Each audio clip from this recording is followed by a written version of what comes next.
இப்போ 100 பேருக்கு வந்து கிட்னி ஃபெயில் ஆகிருக்குனாக்கா அதில் வந்து ஒரு 90% பேஷண்ட்ஸ், ஒரு 90 பேஷண்ட்ஸ் நீங்கள் பார்த்தா டயபெட்டிஸ் ப்ளஸ் பிளட் ப்ரெஷர், இதுதான் வந்து மெயின் காரணம். ஒரு பேஷண்ட் வந்து டயபெட்டிஸ்க்காக மெடிசன் சாப்பிட்றாங்க, பிபிக்காக மெடிசன் சாப்பிட்றாங்க, சுகர் இருக்குது, ஆல்ரெடி கிட்னியில் ஸ்டோன் இருக்குது ஆனால் கரெக்டாக ட்ரீட்மெண்ட் பண்ணல, முட்டு வலி இருக்குது, தலைவலி இருக்குது, பெயின் கில்லர் சாப்பிட்றாங்கனாக்கா ஒரு நாள் 2 நாளில் கிடையாது. அந்த பெயின் கில்லர் வந்து ஒரு 10 இயர்ஸ் சாப்பிட்றாங்க, ஒரு 15 இயர்ஸ் சாப்பிட்றாங்கனாக்கா அது கொஞ்சம் கொஞ்சமாக இந்த மாதிரி தான் கிட்னி ஃபெயில் ஆகும். இனிஷியல்லே வந்து இந்த யூரியா கிரெட்டினின் பார்த்து யூரினில் ஃபோம் வரும். இனிஷியலாக வந்து செகண்ட் ஸ்டேஜ்லேயே வந்து யூரினில் ஃபோம் வர்றது தெரிஞ்சிடும். ஸோ அது பார்த்தே வந்து ஓஹோ எனக்கு பிரச்சனை இருக்குதுன்னு சொல்லி யூரின் டெஸ்ட் பண்ணாலே ஓரளவுக்கு ஐடியா கிடச்சிடும். இப்போ டயபெட்டிஸ் வருதுனாக்கா அதோடைய மெயின் ரீசன் என்ன அப்படின்னா நைட்டில் கரெக்டாக தூங்குறது இல்லை. 7 ஹவர்ஸ் வந்து நைட்டில் தூங்கணும் கண்டிப்பாக. அந்த 7 ஹவர்ஸ் நாங்கள் தூங்குறது இல்லை. இப்போ வந்து கிட்னி ஃபெயிலியர் பேஷண்ட்னாக்கா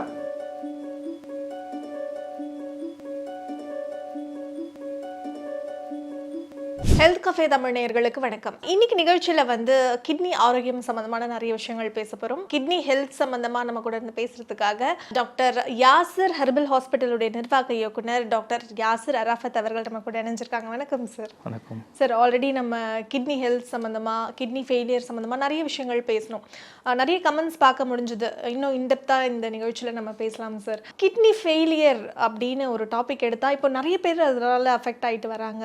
என்னென்ன காரணங்கள் சார் இது ஏற்படுத்துது? இப்போ வந்து ஒரு 25-30 இயர்ஸ்க்கு முன்னாடி பார்த்தா ஒரு ஏரியாவில் நீங்கள் பார்த்தா ஒரு ஆள் 2 பேருக்கு தான் கிட்னி ஃபெயிலியர் சொல்லியிருக்கோம். ஆனால் கொஞ்ச நாளாக நீங்கள் பார்த்தா ஃப்ரம் லாஸ்ட் 20 இயர்ஸ்க்கு இப்போ நீங்கள் கேப் பண்ணி பார்த்தா ஒரு வீடில் யாராக்கு ஒரு ஆளுக்கு வந்து கிட்னி இஷ்யூஸ் இப்போ இருக்குது. அது கிட்னி ஸ்டோன் இருக்கலாம், இல்லைனா வந்து பாலிசிஸ்டிக் கிட்னி சொல்லுவாங்க, அந்த சிஸ்ட் ஃபார்ம் ஆகுறது, இல்லைனா வந்து கிட்னி இன்ஜுரி, இல்லைனா கிட்னி ஃபெயிலியர் சொல்லி இப்போது மோஸ்ட்லி எல்லாருக்கும் வந்து கிட்னி ஃபெயிலியர் பற்றி தெரியும். இதோடைய வந்து மெயின் காஸ் வந்து டயபெட்டிஸ் இல்லைன்னா ஹைப்பர் டென்ஷன் தான். இப்போ 100 பேருக்கு வந்து கிட்னி ஃபெயில் ஆகிருக்குனாக்கா அதில் வந்து ஒரு 90% பேஷண்ட்ஸ், ஒரு 90 பேஷண்ட்ஸ் நீங்கள் பார்த்தா டயபெட்டிஸ் ப்ளஸ் பிளட் ப்ரெஷர், இதுதான் வந்து மெயின் காரணம். அது விட்டு கிட்னி ஸ்டோன் இருந்தால் பெயின் கில்லர்ஸ், முட்டு வலி எல்லாம் இருக்கும், பெயின் கில்லர் ஜாஸ்தி சாப்பிட்டா, ஆன்டிபயோட்டிக் ஜாஸ்தி சாப்பிட்டா, இல்லைனா கிட்னிக்குள்ளே வந்து சிஸ்ட் இருக்கும், அந்த சிஸ்டால் லேடிஸ்க்கு மோஸ்ட்லி வந்து யூரினரி ட்ராக் இன்ஃபெக்ஷன் சொல்லுவாங்க. ஸோ அந்த இன்ஃபெக்ஷனால் வந்து கிட்னி நெஃப்ரைட்டிஸ் சொல்லுவாங்க, ஃபைலோநெஃப்ரைட்டிஸ், அதனாலேயும் கிட்னி ஃபெயில் ஆகலாம். ஸோ இதுக்கு வந்து இது விட்டு வந்து ஆட்டோமியூன் டிசீஸ் இருக்குது, சிஸ்டமிக் லூப்பஸ் எரித்தோமேட்டிஸ் சொல்லியிருக்கு, ஐஜிஏ நெஃப்ரோபதி இருக்குது, எத்தனை காரணங்கள் இருக்குது. ஆனால் இந்த கிட்னி ஃபெயில் ஆகிறது வந்து ஒரே டைமில் எல்லாம் ஃபெயில் ஆகிறது இல்லை. It takes lot of time. இதிலே வந்து 2 டைப்ஸ் இருக்குது. இப்போது அக்யூட் கிட்னி ஃபெயிலியர் சொல்லுவாங்க. அது வந்து சடனாக பிபி ஜாஸ்தி ஆகிடுச்சு, ஆக்சிடென்ட் ஆகிடுச்சு, பாம்பு கடிச்சிச்சு, ஏதோ ஒரு ஆக்சிடெண்ட்டில் வர்றது அக்யூட் இன்ஜுரி சொல்லுவாங்க. சடனாக ஒரு நாளைக்கே சடனாக கிட்னி ஃபெயில் ஆகி கிரியேட்டின் எல்லாம் ஏறிடும். ஆனால் அது ரொம்ப கம்மி தான். மோஸ்ட்லி கிட்னி ஃபெயில் ஆகிறதுக்கு it takes lot of time. எவ்வளோ வருஷம்னாக்கா மினிமம் 10 to 15 இயர்ஸ் ஆகிடும். ஒரு பேஷண்ட் வந்து டயபெட்டிஸ்க்காக மெடிசன் சாப்பிட்றாங்க, பிபிக்காக மெடிசன் சாப்பிட்றாங்க, சுகர் இருக்குது, ஆல்ரெடி கிட்னியில் ஸ்டோன் இருக்குது ஆனால் கரெக்டாக ட்ரீட்மெண்ட் பண்ணல, முட்டு வலி இருக்குது, தலைவலி இருக்குது, பெயின் கில்லர் சாப்பிட்றாங்கனாக்கா ஒரு நாள் 2 நாளில் கிடையாது. அந்த பெயின் கில்லர் வந்து ஒரு 10 இயர்ஸ் சாப்பிட்றாங்க, ஒரு 15 இயர்ஸ் சாப்பிட்றாங்கனாக்கா அது கொஞ்சம் கொஞ்சமாக இந்த மாதிரி தான் கிட்னி ஃபெயில் ஆகுது. அதுக்கு பேர் தான் கிரானிக் ரெனல் ஃபெயிலியர் அப்படி சொல்லுவாங்க. ஓகே டாக்டர், இப்போ நீங்கள் வந்து 10லேருந்து 15 வருஷங்கள் ஆகுது ஒரு கிட்னி வந்து ஃபெயிலியர் ஆகிறதுக்கு. இப்போ இந்த காலகட்டத்தில் வந்து அப்போ சிம்டம்ஸே தெரியாமல் இருக்கிறதால அவங்க விட்டுட்டு அது ஃபெயிலியர் ஆகிடுதா, இல்லை என்ன காரணம் இதுக்கு? இதோடைய மெயின் ரீசன் என்ன அப்படின்னா வந்து கிட்னி ஃபெயில் ஆகும்போது அதோடைய ஸ்டேஜஸ் இருக்குது.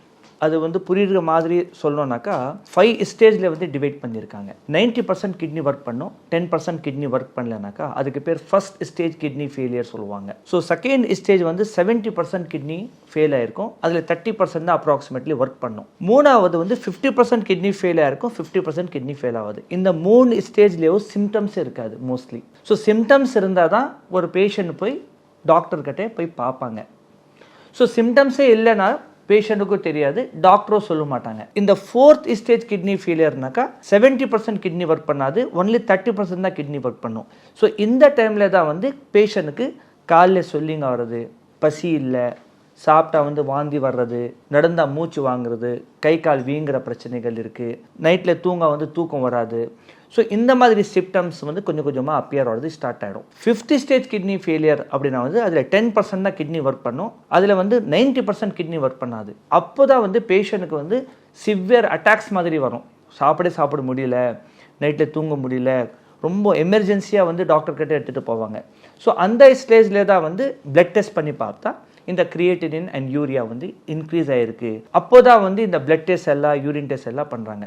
ஆனால் சம் பேஷண்ட்ஸ்க்கு வந்து டயபெட்டிஸ் இருக்குது, பிபி இருக்குனாக்கா அவங்க ரெகுலராக ஒரு 6 மந்த்க்கு ஒரு தடவையாவது ஜென்ரல் செக்அப் பண்ணால் இனிஷியல்லே வந்து இந்த யூரியா கிரியேட்டினின் பார்த்து யூரினில் ஃபோம் வரும். இனிஷியலாக வந்து செகண்ட் ஸ்டேஜ்லேயே வந்து யூரினில் ஃபோம் வர்றது தெரிஞ்சிடும். ஸோ அது பார்த்தே வந்து ஓஹோ எனக்கு பிரச்சனை இருக்குதுன்னு சொல்லி யூரின் டெஸ்ட் பண்ணாலே ஓரளவுக்கு ஐடியா கிடச்சிடும். ஸோ இந்த சிம்டம்ஸ் வரைக்கும் வெயிட் பண்ணுறாங்கல்ல, அதுதான் ஒரு பெரிய பிரச்சனை. அதுதான் வந்து நாலேஜ் அவேர்னஸ் வந்து நாங்கள் எடுத்துகிட்டு வரணும் பேஷண்ட்டுக்கு. இப்போ வந்து இந்த சிம்டம்ஸே தெரியாமல் இருக்கும்போது அவங்க என்னென்ன விஷயங்கள் வந்து ஓகே இதெல்லாம் நம்ம டெஸ்ட் எடுத்துக்கலாம் அப்படின்னா என்னென்ன டெஸ்ட்?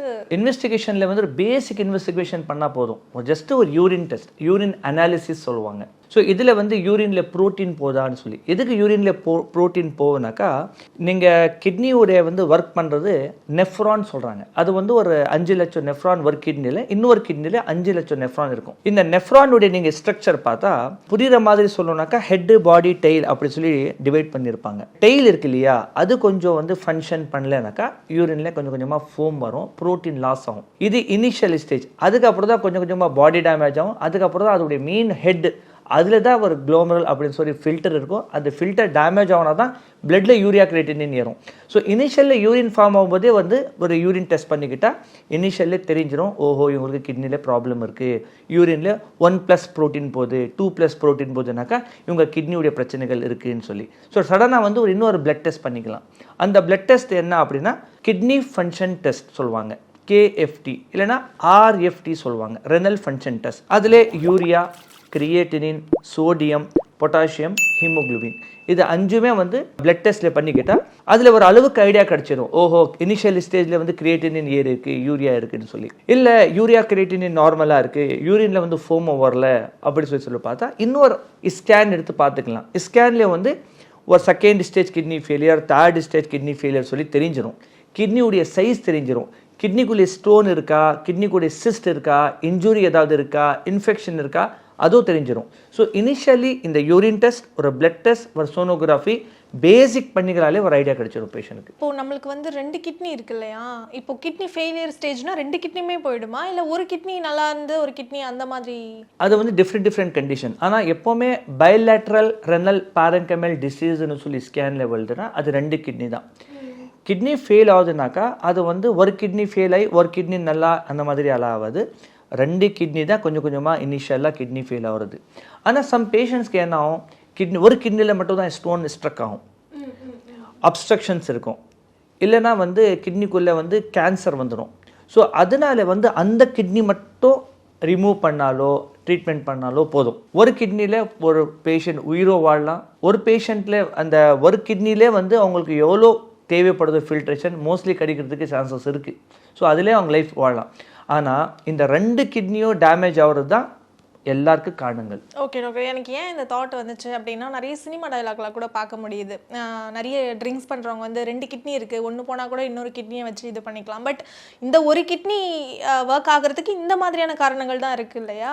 எங்களுடைய லிவர் தான் ஆக்சுவலி ரொம்ப இம்பார்ட்டன்ட் மெட்டபாலிசம்காக. ஸோ இவங்க தான் மெட்டபாலிசம் பண்ணி எல்லாருக்குமே அனுப்புறது. நீங்கள் நல்ல விஷயம் நீங்கள் உள்ளே அமிச்சா அது மெட்டபாலிசம் பண்ணி நல்ல விஷயம் தான் உங்களுக்கு கொடுக்கும். நீங்கள் வந்து பேட் திங்ஸ், இப்போ நீங்கள் சொல்கிறாங்க சாராயம் சாப்பிட்றோம், ஆல்கோஹால் சாப்பிட்றோம், சிகரெட் சாப்பிட்றோம், குட்கா சாப்பிட்றாங்க, கொஞ்சம் பேர் என்னென்னா கஞ்சா எல்லாமே சாப்பிட்றாங்க.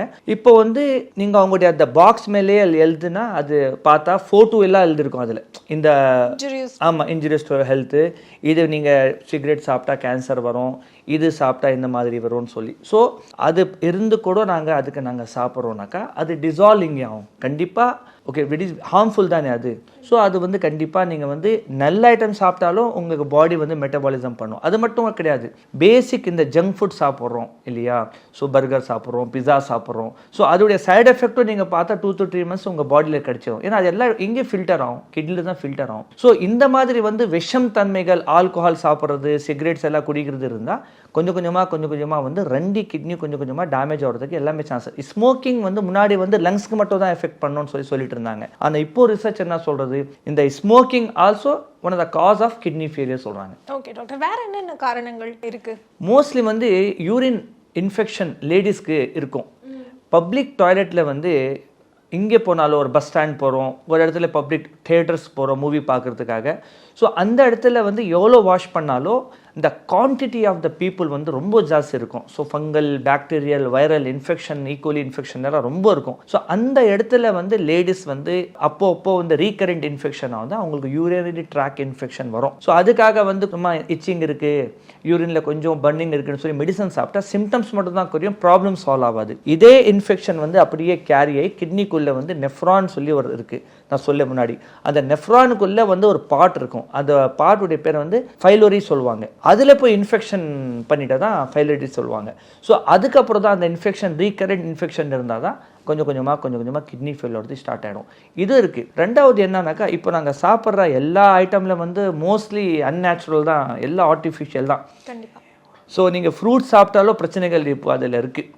நாங்கள் இப்போ சாப்பிட்ற சாப்பாடு இப்போ ஸ்வீட்னஸ் பார்த்துக்குங்க, இப்போ எத்தனை கரோட்ஸ் பில்லியன்ஸ் உடைய டன் ஓவர் இருக்குது ஸ்வீட்ஸ். எல்லாருக்குமே தெரியும் ஸ்வீட்ஸ் வந்து ஒரு பெரிய ஹார்ம்ஃபுல், ஒரு ஒயிட் பாய்சன்னாக்கா இந்த ஸ்வீட்ஸ் தான். ஆனால் இப்போ நீங்கள் சென்னையில் நீங்கள் பாருங்கள், எல்லா இடத்துலையும் ஸ்வீட்டுடைய கடையே இருக்குது, எல்லா இடத்துலையும் ஸ்வீட் சாப்பிட்றாங்க, ஸ்வீட் இல்லாமல் எதுவுமே கிடையாது. ஆனால் எல்லாருக்குமே தெரியும் ஸ்வீட் சாப்பிடக்கூடாதுன்னு சொல்லி. ஸோ இந்த மாதிரி வந்து நீங்கள் கொஞ்சம் கொஞ்சமாக ஐட்டம் நீங்கள் அவாய்ட் பண்ணால் எங்கள் பாடி வந்து ஒரு ரீகவர் ஆகிறதுக்காக, டீடாக்சிஃபை ஆகிறதுக்காக சான்ஸ் கிடைக்கும். அதர்வைஸ் நீங்கள் இது எல்லாம் சாப்பிட்றது எங்கே டிசால்வ் ஆகும், லிவரில் தான் போய் நிற்கும், பிளட்டில் தான் போய் நிற்கும். இப்போ டயபெட்டிஸ் வருதுனாக்கா அதோடைய மெயின் ரீசன் என்ன அப்படின்னா, நைட்டில் கரெக்டாக தூங்குறது இல்லை. 7 hours வந்து நைட்டில் தூங்கணும் கண்டிப்பாக. அந்த 7 hours நாங்கள் தூங்குறது இல்லை.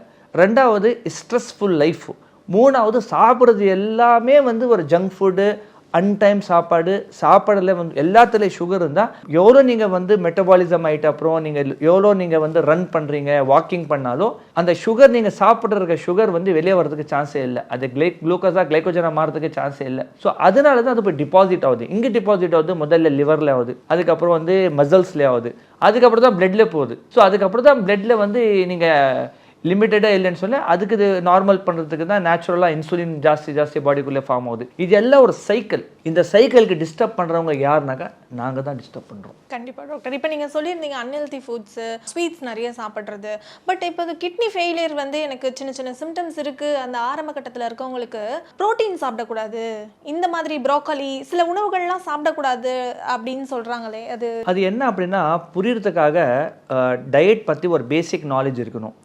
இப்போ வந்து கிட்னி ஃபெயிலியர் பேஷண்ட்னாக்கா, அந்த கிட்னி ஃபெயிலியர் பேஷண்ட்டுக்கு ப்ரோட்டீன் எதுக்கு சாப்பிடக்கூடாதுன்னு சொன்னாக்கா, அந்த ப்ரோட்டீன் தான் மெயின் மெட்டபாலிசம் ஆகி கிரியேட்டின் தான் மாறும். பாடி வந்து லாஸ்ட் ப்ராடக்ட் கிரியேட்டின் தான் மாறும். So protein and potassium, phosphorus, 3Pன்னு சொல்லி ஞாபகம் வச்சுக்கோங்க. ப்ரோட்டீன், பொட்டாசியம், ஃபாஸ்பரஸ், இது மூணுமே கிட்னி ஃபெயிலியர் பேஷண்ட்டுக்கு அவாய்ட் பண்ணுவாங்க. எல்லாத்துலேயும் ப்ரோட்டீன் இருக்குது. ஆனால் ஹை ப்ரோட்டீன் எதில் இருக்குது அப்படி சொல்லி பார்த்தா எக்கில் இருக்குது, மில்க் இருக்குது. அதே மாதிரி நீங்கள் சிக்கன், மட்டன், ஃபிஷ் ப்ளஸ் நம்ம ட்ரை ஃப்ரூட்ஸ் சொல்கிறோம் இல்லையா, பாதாம், பிஸ்தா, டேட்ஸு, இதெல்லாம் ஹை ப்ரோட்டீன். இந்த ஹை ப்ரோட்டீன் சாப்பிட்டா அது போய் எங்கே டிசால்வ் ஆகும், கண்டிப்பாக கிட்னியில் தான் போய் ஃபில்டர் பண்ணும். அது ஃபில்டர் ஆகிட்ட அப்புறம் என்ன கிரியேட்டின் தான் மாறும்.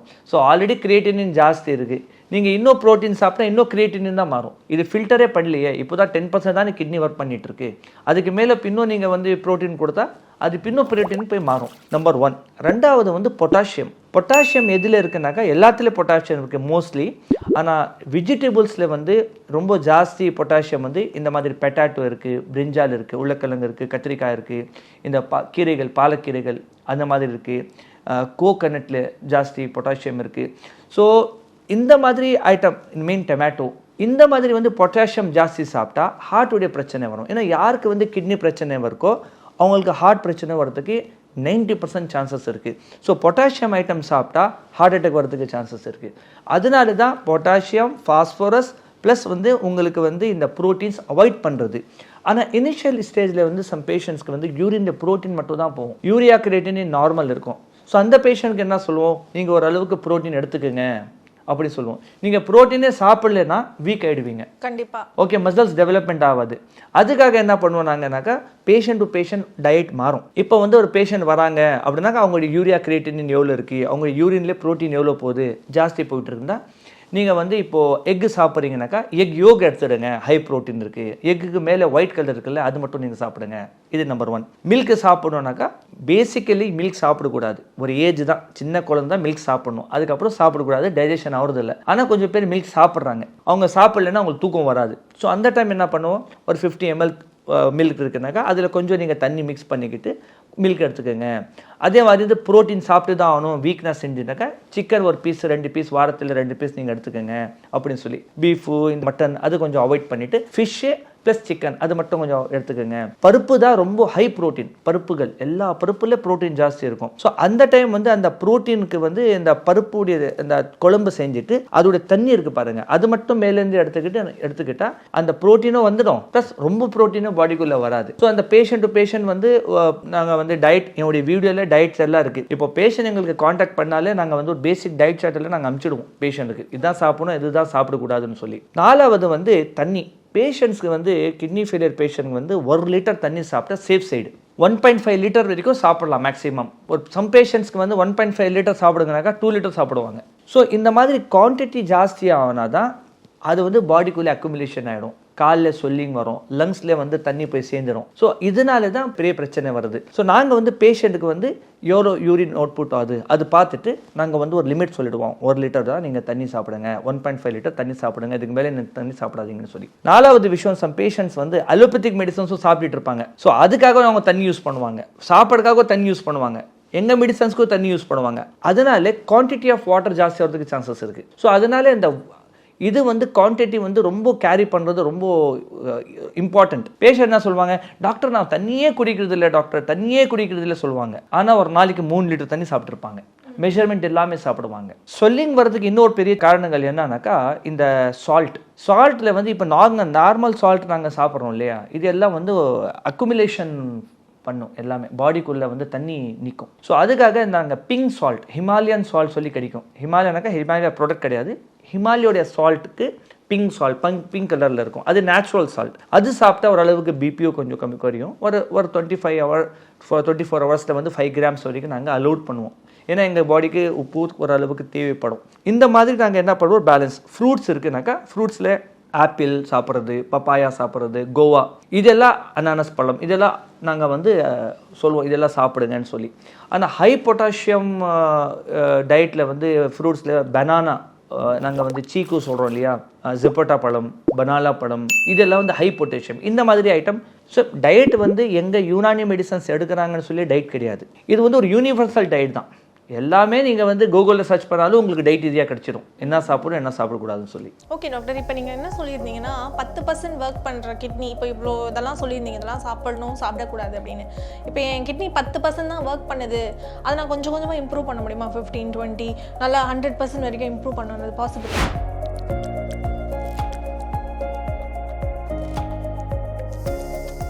ரொம்ப சஃபோகேஷனுக்கு டயாலிசிஸ்க்கு நாங்கள் அனுப்பிச்சுடுவோம். முதல்ல நீங்கள் டயாலிசிஸ் பண்ணிட்டு வாங்க, அதுக்கப்புறம் நாங்கள் யூனானி மெடிசன்ஸ் கொடுப்போம். அதுக்கப்புறம் கொஞ்சம் கொஞ்சமாக டயாலிசிஸ் குறைக்கிறதுக்காக. சம் பேஷண்ட்ஸ்க்கு வந்து டிரான்ஸ்பிளான்டேஷன் சொல்லிடுவாங்க, கிட்னி சேஞ்ச் பண்ணணும்னு சொல்லி. ஸோ உங்கள்கிட்ட காசு இருந்தால், கிட்னி இருந்தால், டோனர் இருந்தால், பிளட் மேட்ச் ஆகுனா நீங்கள் டிரான்ஸ்பிளான்டேஷன் பண்ணிக்கலாம். எங்கள்கிட்ட வந்து 23 கிரியேட்டின் பேஷண்ட் வந்து இல்லை டாக்டர் நாங்கள் வந்து டயாலிசிஸ் பயம் இருக்குது, நாங்கள் பண்ணுறதில்ல, நீங்கள் மருந்து கொடுங்க, நாங்கள் சாப்பிட்டு பார்க்குறோம். இந்த வீடியோ உங்களுக்கு பிடிச்சிருந்தா லைக் பண்ணுங்க, ஷேர் பண்ணுங்க, கமெண்ட் பண்ணுங்க. மறக்காம ஹெல்த் கஃபே தமிழ் சேனலை சப்ஸ்கிரைப் பண்ணிட்டு பெல் பட்டனை கிளிக் பண்ணிடுங்க.